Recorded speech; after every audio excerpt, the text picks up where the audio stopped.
हरे Krishna everyone, सबका हार्दिक स्वागत है इस डेली श्रीमद् भागवतम की कक्षा में। हम लोग श्रीमद् भागवतम के पहले स्कंद के दूसरे अध्याय पर थे और अभी तक 9 नंबर श्लोक तक कल चर्चा की थे। आज 10वें से शुरू करते हैं।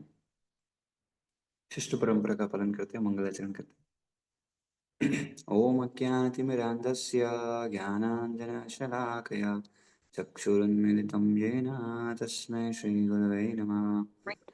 ओम विष्णुपादाय कृष्णपृष्ठाय भूतले श्रीमते Bhaktivedanta स्वामिन्निति नामिने।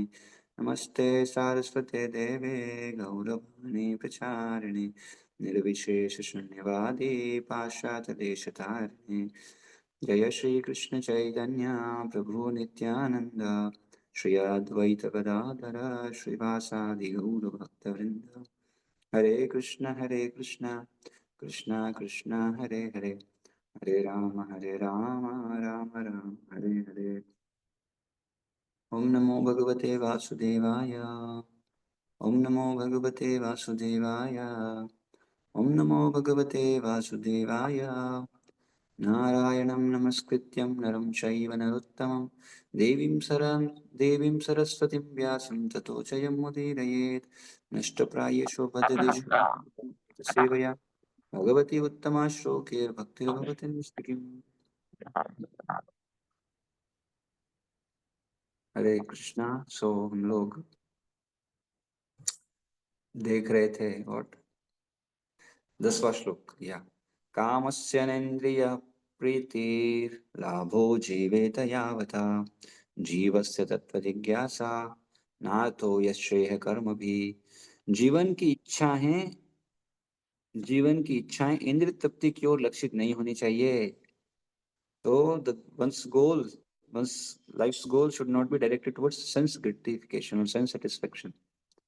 Rather, it should be मनुष्य को केवल स्वस्थ जीवन की या आत्म संरक्षण की कामना करनी चाहिए। तो ये यहाँ पर देखिए, जो कई बार हम बोलते हैं कि हम हेल्थ पे ज्यादा फोकस कर रहे हैं, बट यहाँ पर लिखा है स्वस्थ जीवन की तो कामना करनी चाहिए। तो हेल्थ को तो ध्यान रखना जरूरी है। या आत्म संरक्षण मतलब सेल्फ सोर्स, सेल्फ को प्रोटेक्ट करना। कैसे? अल्टीमेटली आत्मा की बात करें, क्योंकि मानव तो परम सत्य के विषय में जिज्ञासा करने के निमित्त बना है। क्योंकि भाई मानव जब शरीर मिला है तो शरीर से क्या करना है? तत्व जिज्ञासा के लिए मिला है वो। तत्व जिज्ञासा मतलब भगवान। हाँ, ये तत्व जो है, ये तत्व किसको बोल रहे हैं? हाँ, परम सत्य के विषय में जिज्ञासा, परम सत्य की जिज्ञासा, एब्सोल्यूट ट्रुथ कौन है, क्या है, वो जानने के लिए शरीर है। हाँ, और इसलिए शरीर को प्रोटेक्ट करना, शरीर को देखभाल करना जरूरी है। तो मनुष्य की वृत्तियों का इसके अतिरिक्त अन्य कोई लक्ष्य नहीं होना चाहिए। इसके अलावा कोई और लक्ष्य नहीं होना चाहिए। पर शरीर को प्रोटेक्शन क्यों करना है ये भूल जाते हैं हम। शरीर को बहुत टेक केयर करते हैं, हाँ। लेकिन शरीर को प्रोटेक्ट करके, शरीर को ध्यान रख के, हेल्थ को संभाल के अल्टीमेटली उद्देश्य क्या है? तत्व जिज्ञासा। तो वो नहीं कर रहा है कोई और हेल्थ को ही ध्यान रख रहा है, तो फिर गड़बड़ है। जैसे आजकल लोग जिम खोल देते हैं, that is okay. Physical exercise मतलब हेल्थ के लिए कर रहा है, ठीक है। लेकिन उद्देश्य नहीं भटक जाना चाहिए। वो ये नहीं भूल जाना चाहिए कि अरे यही जीवन का उद्देश्य है, तब फिर गड़बड़ हो गया। एक्टिविटी ने गोल को रिप्लेस मार दिया। देयरफॉर भक्ति साध्य साधन दोनों है। साधन भी है, साध्य भी है, गोल भी है, प्रोसेस भी है, एवरीथिंग। सो पूर्ण रूप से मोहग्रस्त भौतिक सभ्यता गलत तरीके से इंद्रिय तृप्ति की इच्छा पूर्ति की दिशा में अग्रसर है। ऐसी सभ्यता में जीवन के सभी क्षेत्रों में इंद्रिय तृप्ति ही चरम लक्ष्य होता है। चाहे राजनीति हो या कि समाज सेवा, परोपकार, परहितवाद या धर्म, यहाँ तक कि मोक्ष में भी वही इंद्रिय तृप्ति के रंग की प्रधानता बढ़ती ही जा रही है। तो ये आप देख सकते हो। आजकल लोग वृंदावन जाते हैं, क्यों? रील्स बनाने के लिए, हाँ, फोटो खिंचाने के लिए। तो ये गड़बड़ हो गया है आजकल। हाँ, तो ये हम देख सकते हैं कि भगवान के धाम में भी गया है व्यक्ति, या परोपकार कर रहा है, परोपकार तो कम करता है, फोटो सेशन ज्यादा करता है। हम्म, समाज सेवा के लिए भी देखो भाई, फोटो खींचो, हमने दिया है इनको। सर ये इसको क्या बोलते हैं एक्चुअली? अगर मैं आपको यहाँ पे लेके जाऊं उस सेक्शन में जो बहुत अद्भुत, बहुत जबरदस्त है भजनामृत का, इसको थोड़ा पढ़ते हैं बाद में। But I was just thinking to ये जो पॉइंट आया तो मैं जो कल रीड करा था, वेरी अमेजिंग, बहुत अद्भुत था। आई थॉट कि वही हम चर्चा करते हैं। इस श्लोक से संबंधित है वो, इसलिए। तो बेसिकली क्या है, देखिए, इस दुनिया में हर व्यक्ति दुखी है, ये हमको पता है ना। वो क्यों दुखी है? क्योंकि उसके अंदर अनर्थ है ना। अनर्थ के कारण से ही जीवात्मा दुखी है। लेकिन ये अनर्थ या जो जीवन में समस्या है, भौतिक कष्ट है, ये सब श्रीमद् भागवतम के पहले स्कंद के 7वें अध्याय के 6 नंबर श्लोक में लिखा है कि अगर कोई भक्ति का पालन करे तो उसके भौतिक कष्ट हो सकते हैं। किसी भी जीव के भक्ति योग के द्वारा प्रत्यक्ष रूप से जीव के भौतिक कष्ट खत्म हो सकते हैं। हाँ, भौतिक कष्ट ही क्या है? वही अनर्थ है और कुछ नहीं है। ये अनर्थ ही भौतिक कष्टों के रूप में हमारे जीवन में आते हैं। जो हमारे अलग अलग अनर्थ हैं, जैसे मान लीजिए किसी को गुस्सा, मतलब किसी को क्रोध है अनर्थ के रूप में, तो क्रोध प्रकट होगा तो क्या होगा? वो व्यक्ति दुखी हो जाएगा। तो ये जो अनर्थ है, यही कारण है हमारे दुख का। एक्चुअली और कोई कारण नहीं है दुख का, ये अनर्थों के कारण से ही दुख प्राप्त कर रहा है जीवात्मा। तो अल्टीमेटली हम समझ गए अनर्थ सबसे खतरनाक है। लेकिन ये अनर्थ कैसे जा सकते हैं, यानी जो कष्ट आ रहे हैं इनसे ये सब कैसे जा सकते हैं? भक्ति योग की विधि से। नाउ अब क्वेश्चन अराइजेस कि भक्ति योग मतलब क्या? और भक्त ऐसा बोलते हैं कि जीवात्मा को अल्टीमेटली कहाँ से सारा शुरू होता है गड़बड़ उसका? तो कृष्ण है, कृष्ण की शक्ति है और जीव है, ये तीन है ना। तो अभी क्या होता है, जीवात्मा जब माया से मोहित होता है तो जीवात्मा बन जाता है, और जब बन जाता है तो ये बंधन को ही अनर्थ कहा जाता है। ये बंधन ही अनर्थ का रूप लेता है। और जब ये अनर्थ आता है तो ये अनर्थ कितने तरह का होता है? तो बोलते हैं अनर्थ 4 तरह का होता है। असतृष्णा, हृदय दौर्बल्यम, स्वरूप विभ्रम और अपराध। ये 4 तरह के अनर्थ है जीवात्मा के अंदर। क्या क्या? ध्यान सुना सुना आपने? ये कहाँ बताया गया? आमनाय सूत्र करके एक है, उसमें बताया गया है कि अनर्थ कितने तरह के हैं, क्या क्या है। हाँ, हृदय दौर्बल्यम, असतृष्णा, हृदय दौर्बल्यम, स्वरूप विभ्रम और अपराध। अभी एक एक के अंदर ये सब कैटेगरी आती है क्या? ये सारे के सारे अनर्थ जो है ये भौतिक भौतिक बंधन की ओर लेके जाते हैं। और हमारी भक्ति में भी सबसे बड़ा बात है यही सब है, अनर्थ निवृत्ति जिसको बोलते हैं। तो ये 4 तरह के अनर्थ होते हैं। अभी सबसे पहले स्वरूप भ्रम जो है, ये 4 तरह का होता है। स्वरूप भ्रम, स्वरूप भ्रम का मतलब क्या होता है? अपने स्वरूप को भूल जाना, यानी हम ओरिजिनल क्या थे वही भूल गए हम, है ना। तो ये 4 तरह का होता है। पहला तो स्वरूप भ्रम, यानी अपने आप को, हम अपने स्वरूप को भूल जाते हैं। दूसरा है भ्रम, क्या होता है दूसरा? भ्रम मतलब क्या होता है? जब उसकी ओरिजिनलिटी नहीं पता होती तो हम उसको कुछ और मानते हैं।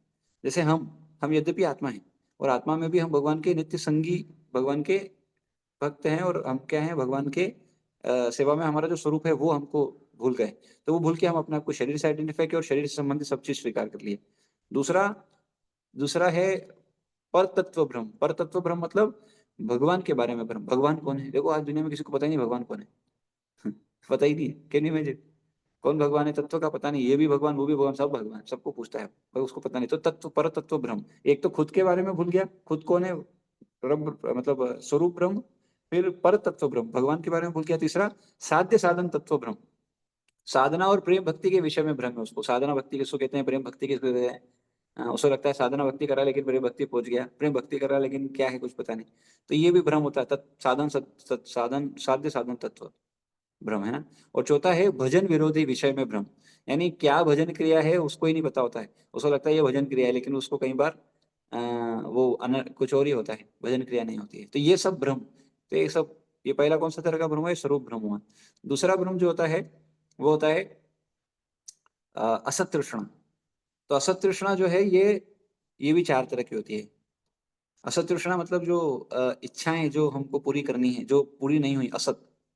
हाँ, तो क्या है वो? पहला है भौतिक जगत की वस्तुओं की इच्छा। इस भौतिक जगत में जो भी इच्छा करते हैं हम, जो भी वस्तुओं को प्राप्त करने का, घर, गाड़ी, मोटर, सोना, चांदी, ये सब किसके अंतर्गत आता है? ये सब इसके अंतर्गत आ गया, ठीक है। भौतिक जगत की वस्तुओं की इच्छा, पहला। दूसरा, स्वर्गीय सुखों की वासना, जो कोई स्वर्ग जाना चाहता है क्योंकि स्वर्ग में भोग करना चाहता है, वो इच्छा जिसके अंदर है, ये भी असत तृष्णा है, ये भी अनर्थ है। यानी ये इच्छाएं ही अपने आप में अनर्थ है। एक तो भौतिक जगत की वस्तुओं की इच्छा, भौतिक जगत में कुछ भौतिक लाभ, कुछ वस्तु प्राप्त करना। दूसरा स्वर्गीय इच्छा, स्वर्ग में जाके भोग करने की इच्छा। तीसरा यौगिक शक्तियों की इच्छा, योग शक्ति प्राप्त करना, है ना। यौगिक शक्ति मतलब सिद्धियां अल्टीमेटली। योग से ये शक्ति, भाई मैं मेरे को बीमारी नहीं होगा, मैं किसी की बीमारी सही कर सकता हूँ, ये सब सिद्धि और ये सब इच्छा है। और चौथा है मोक्ष। इवन मोक्ष की इच्छा भी क्या है? ये भी अनर्थ है। इसलिए मोक्ष सबसे ऊंचा नहीं है। ठीक है, अभी दो हो गए, कौन कौन से हो गए? स्वरूप विभ्रम हो गया और असत तृष्णा हो गया। अभी अपराध, अपराध बोले चार प्रकार के। पहला कौन सा? पहला तो भगवान के नाम के प्रति हम अपराध करते हैं, 10 तरह के नाम अपराध है वो। दूसरा अपराध है सेवा अपराध, है ना, यानी भगवान की ड्यूटी वर्षी पर्चा वगैरह की सेवा करने में जो अपराध होते हैं वो अपराध। तीसरा अपराध है भक्तों के चरणों में अपराध, भक्तों के चरणों में जैसे गंगा हो गई, यमुना हो गई, गिरिराज, इन सब के प्रति अपराध। और चौथा अपराध है, उसको बोलते हैं धाम अपराध। ये चार तरह के अपराध होते हैं। और हृदय दौर्बल्य ये भी चार प्रकार का होता है। ये होता है क्या बोलते हैं, कृष्ण से विमुख विषय वासना में आसक्ति, यानी जो कृष्ण की भक्ति बढ़ाने के लिए नहीं है, ऐसे विषय वस्तुओं में आसक्ति हमारी। फॉर एग्जाम्पल मूवीज, क्रिकेट, इससे क्या है, भक्ति बढ़ेगा, पर आसक्ति होता है कई बार। दूसरा कुटिनाति अर्थात कपटता, कपट करना, ये भी एक अनर्थ है। कपट करना, बोलना कुछ, करना कुछ, अंदर कुछ बाहर कुछ, बोलता है कि हाँ लेकिन करता कुछ और है। ये भी खतरनाक अनर्थ है, ये जिसके अंदर वो बहुत मुश्किल हो जाएगा। तीसरा है मात्सर्य, मात्सर्य या फिर दूसरों से, दूसरों की उन्नति देख के जलना, ईर्ष्या करना दूसरों से, ये तीसरा। और चौथा है, ये सबसे खतरनाक जो है इन सब सारे अनर्थों में सबसे खतरनाक, सबका बाप, वो है प्रतिष्ठा की आशा। प्रतिष्ठा मतलब मेरे को सम्मान मिलना, मेरा नाम, ये सबसे खतरनाक वाला अनर्थ है भैया, बहुत खतरनाक है। भक्ति में भी गिरा देता है, मतलब बहुत खतरनाक है, बहुत रेयर है किसी के अंदर नाम, बहुत रेयर। प्रतिष्ठा सबको चाहिए।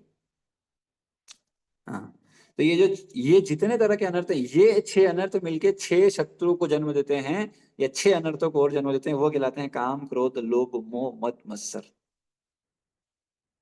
Lust, anger, greed, envy, illusion, pride. और ये छह अनर्थों से छह तरंगे उत्पन्न होती है, जो होती है शोक। ये छह अनर्थों के कारण से व्यक्ति को शोक होता है, व्यक्ति दुखी होता है, मोह में पड़ता है, आसक्ति आती है। हाँ, शुद्ध यानी भूख लगती है उसको अलग अलग वस्तुओं की, इस सब की। पिपासा यानी प्यास लगती है उसको। और जरा, हाँ, बुढ़ापा और मृत्यु, ये छह चीजों को जन्म देता है। और जब तक जब तक ये अनर्थ त्यागता नहीं व्यक्ति, तब तक उसका भक्ति लता बढ़ता नहीं है। और लेकिन सबसे बढ़िया क्या है, नाम संकीर्तन से सारे अनर्थ दूर हो सकते हैं, सबसे अद्भुत। बाय जस्ट परफॉर्मिंग नाम संकीर्तन, एवरीथिंग, ये सारे अनर्थ सब तरह के खत्म हो सकते हैं। So therefore we have to understand कितना पावरफुल है नाम संकीर्तन। एनीवे, तो ये जस्ट आई वाज रीडिंग, तो थॉट कि शुड शेयर विथ यू। ये हम सब पढ़ते हैं कि सिर्फ छह अनर्थ हैं, ऐसा नहीं है। पहले चार तरह के अनर्थ है, वो चार तरह के अनर्थों के कारण से, वो चार में भी, सब में ऑलमोस्ट चार चार डिवीजन है। और फिर उनसे जो जनरेट होता है, ये छह तरह के अनर्थ हैं, और ये छह तरह के अनर्थ से छह तरंगे उत्पन्न होती है, जिनसे हमको सारी समस्याएं, भूख, प्यास, बुढ़, जरा, मृत्यु और शोक और मोह, ये सब आता है। तो हम कहाँ पढ़ रहे थे? हाँ, तो इसका मतलब क्या है, आप देखो, यही इंद्रिय तृप्ति ही जीवन का उद्देश्य बना हुआ है लोगों का। भर भर के लोग, हर व्यक्ति देखो, भक्ति तो छोड़ दो, इंद्र भक्ति में भी आके इंद्रिय तृप्ति करता है व्यक्ति। हाँ, ऐसा बहुत सारे केसेस हैं। और फिर क्या होता है, जो इंद्रिय तृप्ति की भावना से भक्ति में आता है, कई बार अगर वो सही भाव से भजन नहीं करता है, तो फिर क्या होता है, वो भक्ति में भी आके इंद्रिय तृप्ति कंटिन्यू करता है, और इससे बहुत बड़े बड़े अनर्थ करता है और अपराध करता है। और उसके कारण से इस्कॉन को भी बहुत नुकसान हो जाता है कई बार। ऐसी ऑर्गेनाइजेशंस में भी, कई कई जगह दूसरे ऑर्गेनाइजेशंस में भी कई बार ऐसा होता है। देखो भाई, एक बात आपको मैं क्लियर कर देता हूँ, इस्कॉन एक ऑर्गेनाइजेशन, ठीक है ना, कोई भी ऑर्गेनाइजेशन इस दुनिया में है, उसमें कुछ ना कुछ दोष मिलेंगे आपको। आप ऐसा एक्सपेक्ट मत करना ये एकदम, और इधर ये कुछ चीजें हो सकती है ऊपर नीचे, लेकिन क्योंकि ऑर्गेनाइजेशन मतलब क्या है, ऑर्गेनाइजेशन का कोई चेहरा नहीं होता है, ऑर्गेनाइजेशन में चेहरे होते हैं। और वो चेहरे यानी जो भक्त हैं उसको संभालने वाले, वो कितना शुद्ध है वो कोई नहीं जान सकता। ऑफकोर्स कोई शुद्ध भक्त तो जान सकता है क्या है क्या नहीं है। हाँ, तो इसलिए वन शुड भी, क्या बोलते हैं, कोई भी जगह जाओ, ऐसा नहीं कि इसको, कोई भी जगह जाओ, one should understand it in a way. उस तरह से उसको समझना आना चाहिए कि बाबा कल को हो सकता है कि इन भक्त के बारे में हमको कुछ बुरा पता लगे, हो सकता है। अरे भैया, हर एक व्यक्ति का, मैं बोला, हर every saint has a past and every sinner has a future. भाई किसी, हर, आज कोई संत, आज कोई भक्त बना, तो हो सकता है उसका पास्ट इतना अच्छा ना रहा हो, और हो सकता है कि आज जिसने पाप किया, हो सकता है उसका फ्यूचर ऐसा ना रहा हो, ऐसा ना रहे। So you have to understand it. इसलिए भक्ति अगर कोई कर रहा है, we have to understand it कि बाबा ये भले कैसा भी भक्ति कर रहा है, भक्ति करना ही अपने आप में बहुत बड़ी बात है। एंड देयरफॉर इसलिए, क्या बोलते हैं, इसलिए रूप गोस्वामी का फिर ये जो 6 अनर्थ को खत्म करना है, तो रूप गोस्वामी का उपदेश हमारा सबसे बेस्ट है। पहला श्लोक 6 अनर्थ, 6 जो वेग हैं उसको जो कंट्रोल कर लिया वो शुद्ध, वो गुरु बन सकता है।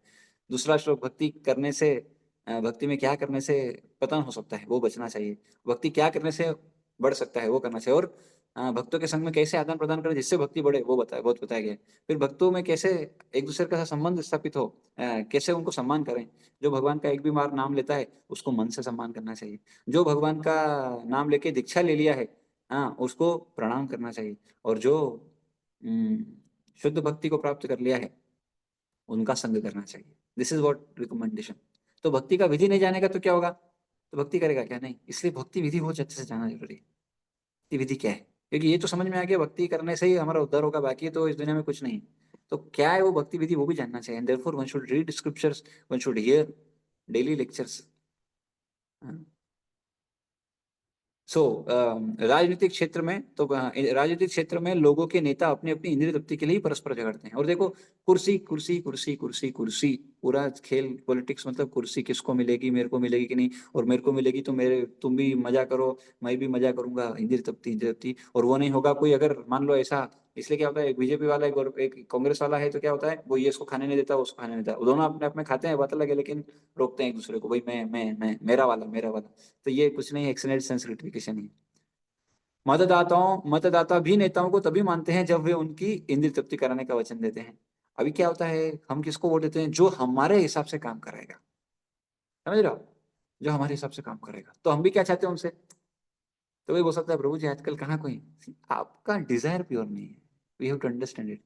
कोई बोलता है प्रभु जी आजकल शुद्ध भक्ति कहाँ मिलती, अरे आप इच्छा तो करो भैया। इस दुनिया में जिस चीज का डिमांड है उस चीज का सप्लाई है, आप डिमांड किए क्या। कोई बोलता है प्रभु जी आजकल शुद्ध खाना नहीं मिलता, तो शुद्ध खाने का डिमांड करा है क्या आपने, आपको सस्ता चाहिए, you are not willing to pay the price, तो फिर कहाँ से मिलेगा। So wherever there is a demand there must be supply in the material world, otherwise demand can not be possible. Demand है तभी सप्लाई हो सकता है, पर डिमांड ही नहीं तो क्या सप्लाई होगा।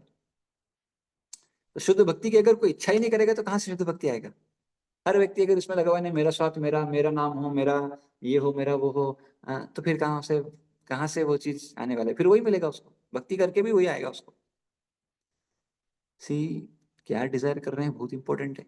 डिजायर से ही व्यक्ति डिजर्व के लायक बनता है, और उसके आधार पे ही वो उसको प्राप्त करता है। तो अगर हम डिजायर क्या कर रहे हैं, अगर हम इंद्रिय तृप्ति के डिजायर कर रहे हैं तो उसके लायक बनेंगे और वही मिलेगा। लेकिन अगर शुद्ध भक्ति के डिजायर कर रहे हैं, it may take time, but जब आप उसके लिए डिजायर करोगे तब वो मिलेगा। सिर्फ डिजायर करने से वो चीज मिल जाएगा ऐसा नहीं, डिजायर करने का है तो उसके लिए डिजर्व करना पड़ेगा।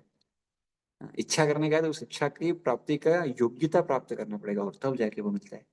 दिस इज व्हाट कृष्ण भक्ति इज। आज हम भक्ति शुरू किए तो वह भगवान में एकदम प्रेम आ जाएगा, ये आ जाएगा, ऐसा एक दिन में नहीं होगा। When we follow the process in nice way हो जाएगा, एक एक क्षण में हो सकता है, एक मिनट, एक क्षण में।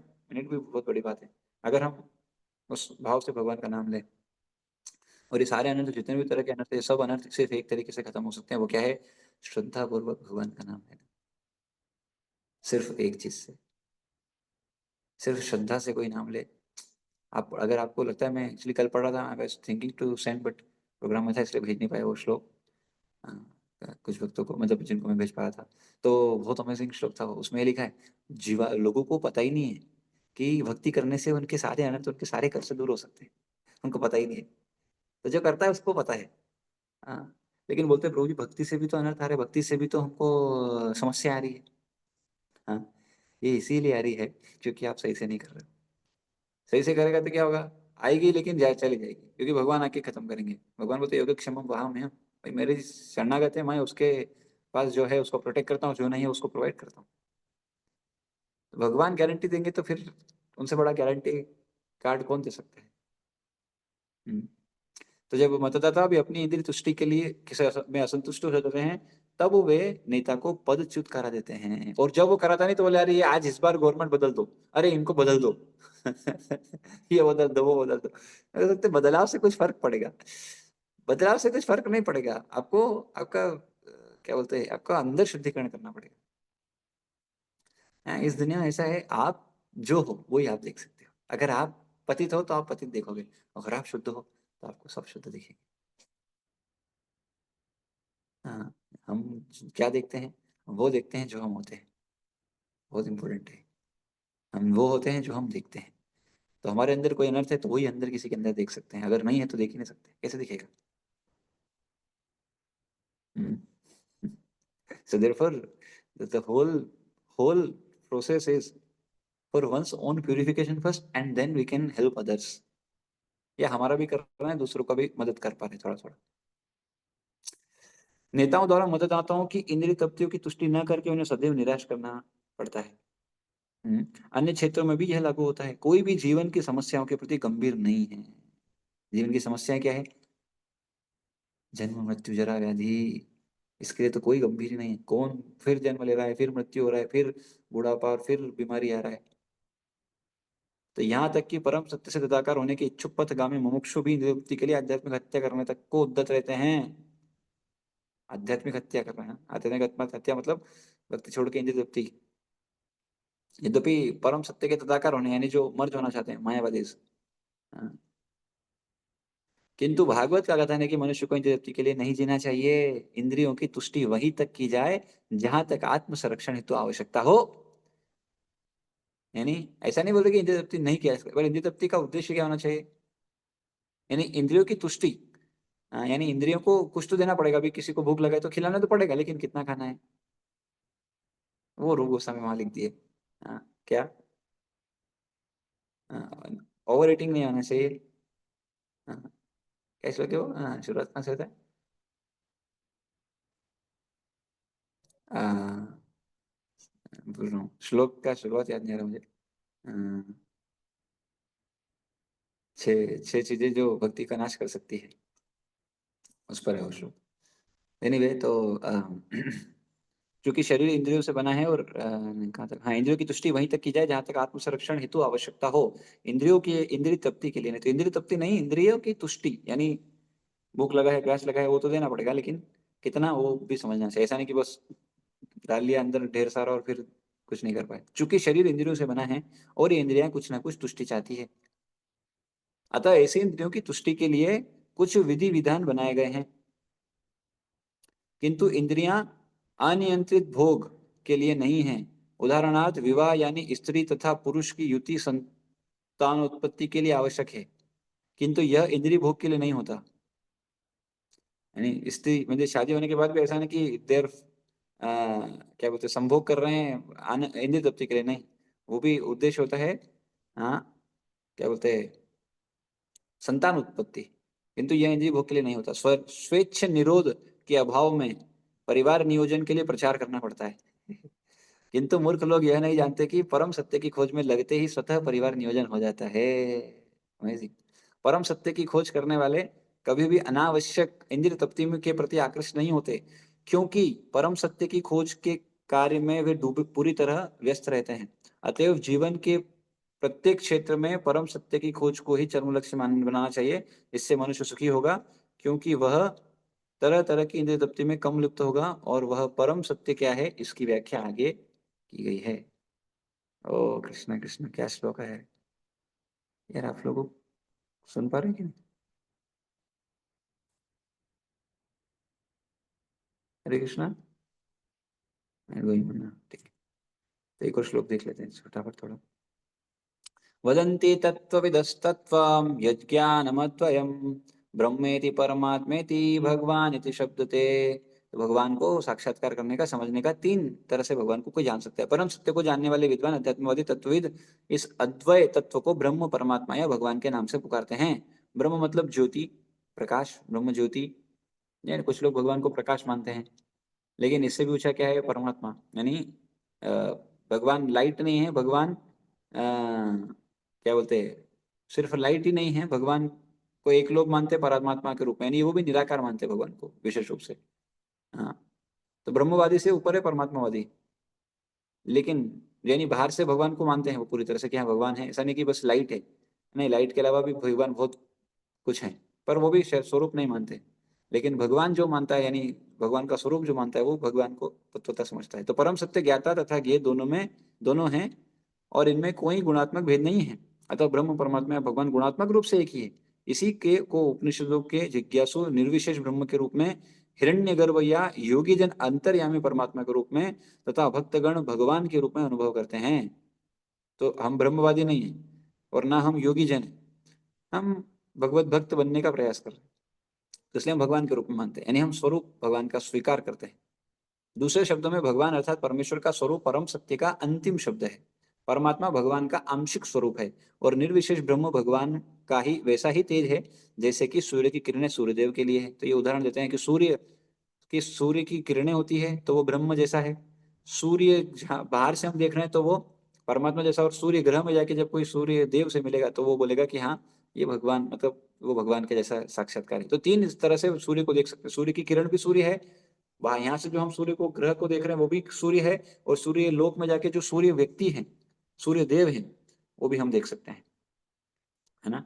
तो इस तरह से तीन तरह से सूर्य को देखा सकते हैं, उसी तरह से भगवान को भी तीन तरह से समझा सकता है। भगवान से आने वाला जो प्रकाश है उसको, और भगवान का जो लोक है, भगवान जो हैं उनको उस तरह से बाहर से उनके अंडरस्टैंडिंग से, वो तीसरा हाँ भगवान को साक्षात यानी स्वरूप अवस्था में। तो निर्विशेष ब्रह्म भगवान का वैसा ही तेज है जैसे कि सूर्य की किरणें सूर्यदेव के लिए है। कभी कभी उपयुक्त दोनों विचारधाराओं के अल्प की जिज्ञासु अपनी अपनी अनुभूति के पक्ष में तर्क करते हैं, किंतु जो लोग परम सत्य के वास्तविक दृष्टा है वे अच्छी तरह जानते हैं कि एक ही परम सत्य के ये तीनों लक्षण भिन्न भिन्न दृष्टिकोणों से भिन्न भिन्न दिखते हैं। तो कोई बोलता है कि भगवान निर्विशेषवादी है, यानी भगवान का कोई स्वरूप नहीं है, दैट इज ट्रू। और कोई बोलते हैं भगवान का स्वरूप है, दैट इज ऑल्सो ट्रू। क्योंकि भगवान को आप किसी चीज से बाध्य नहीं कर सकते। ये नहीं बोल सकते कि भगवान का स्वरूप नहीं है। जो ये बोल रहा है भगवान का स्वरूप नहीं है वो मूर्ख है। पर भगवान का स्वरूप नहीं है ऐसा भी है, लेकिन भगवान का स्वरूप है ही नहीं, एकदम बिल्कुल हो ही नहीं सकता, तो फिर वो आधी अंडरस्टैंडिंग है। हाँ, क्योंकि भगवान को आप बाध्य कर दी कि भगवान का कोई स्वरूप नहीं है। कई लोग बोलते हैं भगवान को आपने स्वरूप में बांध दिया, भगवान को आपने लिमिटेड कर दिया। अरे बाबा, लिमिटेड नहीं किया, तुम ये समझो अगर भगवान का स्वरूप नहीं होगा तो भी तो लिमिटेड कर रहे हो तुम। अगर भगवान के पास स्वरूप नहीं है और तुम्हारे पास स्वरूप है, तुम ज्यादा इंटेलिजेंट हो भगवान से। So therefore we have to understand it. And then कभी कभी उपयुक्त दोनों विचारधाराओं के अल्प की जिज्ञासु अपनी अपनी अभिवृद्धि के पक्ष में तर्क करते हैं। ओके, ये तो हो गया। जैसा कि भागवत के प्रथम अध्याय के प्रथम श्लोक में कहा गया है, परम सत्य परम पूर्ण सर्वज्ञ तथा सापेक्षता के मोह से सर्वथा मुक्त है। इस सापेक्ष जगत में ज्ञाता ज्ञेय से भिन्न होता है, किंतु परम सत्य में ज्ञाता और ज्ञेय एक ही होते हैं।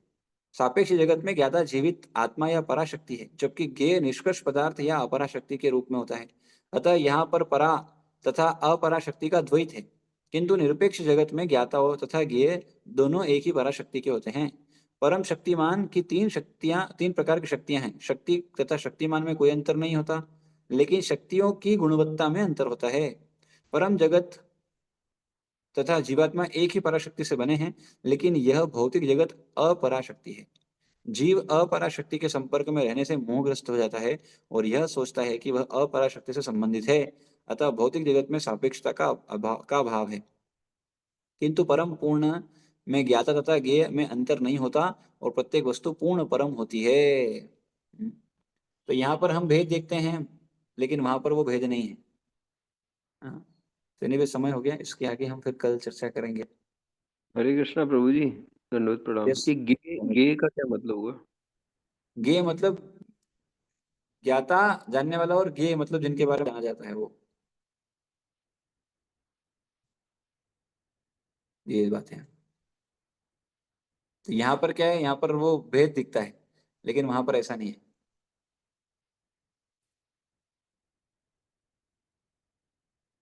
हाँ। तो अभी आज हमने चर्चा किया 10 और 11 नंबर श्लोक की 5 मिनट में। अरे कितना डिस्कनेक्ट हो रहा है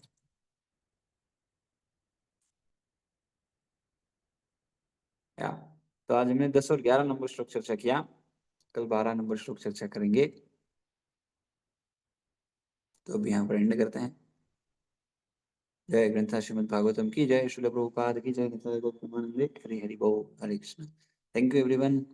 अमित प्रभु, अनिल प्रभु, अंशिका माता जी, भारती माता जी, हितेशी माता जी, किरण माता जी, मनीषा माता जी, नम्रता माता जी, नम्रता मुरानी माता जी, नीरज प्रभु, निधि माता जी, निखिल प्रभु, पूर्णिमा माता जी, राधा सखी माता जी, राकेश प्रभु, संचित प्रभु, श्रीदामा प्रभु, श्रीदेवी माता जी एंड जायोमी 23124 RN87 क्या है वो भी वो। Any thank you. सो किन्हीं को कुछ बोलना है तो बोल सकते हैं, अदरवाइज एंड हरे करेंगे। हरे कृष्णा प्रभु जी, दंडवत प्रणाम। यस प्रभु। प्रभु जी परतृप्त ब्रह्मा के बारे में थोड़ा और एक्सप्लेन कीजिए ना प्रभु जी आपने। परतत्व ब्रह्मा, भ्रम। परतत्व ब्रह्म, परतत्व ब्रह्म। यस प्रभु जी। पर तत्व मतलब भगवत जो क्या बोलते हैं तत्व है उसमें विभ्रम होना, यानी उसमें उसको सही से नहीं जान पाना। इसका मतलब क्या है? इसका मतलब ये है कि हम जब आते हैं तो हमको पता नहीं है कि भगवान कौन है, और भगवान में फिर भगवान और देवताओं में अंतर नहीं पता, और भगवान में भी कौन सुप्रीम है वो भी नहीं पता। तो ये सब भ्रम होता है। ये सब भ्रम मतलब जो जब किसी भी भ्रम कब होता है? जब आपको ओरिजिनलिटी पता नहीं है, जब उसकी तत्वता उसकी रियलिटी पता नहीं है, तो क्या होगा? भ्रम। ओके प्रभु।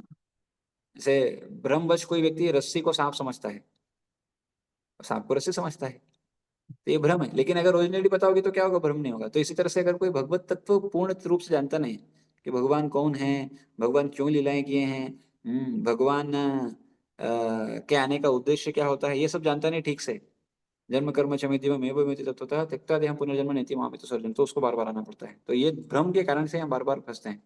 ये भी अनर्थ है एक तरह का। तो इस अनर्थ से भी हमको मुक्त होना चाहिए। और वो कैसे होगा? भक्ति करने से स्वतः सब कुछ हम निकल सकते हैं इन सब चीजों से। This is the point is. तो ये बात है यहाँ पर। एक एक के ऊपर बहुत कुछ चर्चा किया जा सकता है, इसका मतलब क्या, उसका मतलब क्या, भ्रम, और ये हृदय दौर्बल्यम और अपराध। एक बड़ा अपने आप में स्वयं टॉपिक है, डिटेल में वो भी बहुत बड़ा अमेजिंग। हाँ। सो देयरफॉर प्रभुपाद बोल रहे हैं हमको कि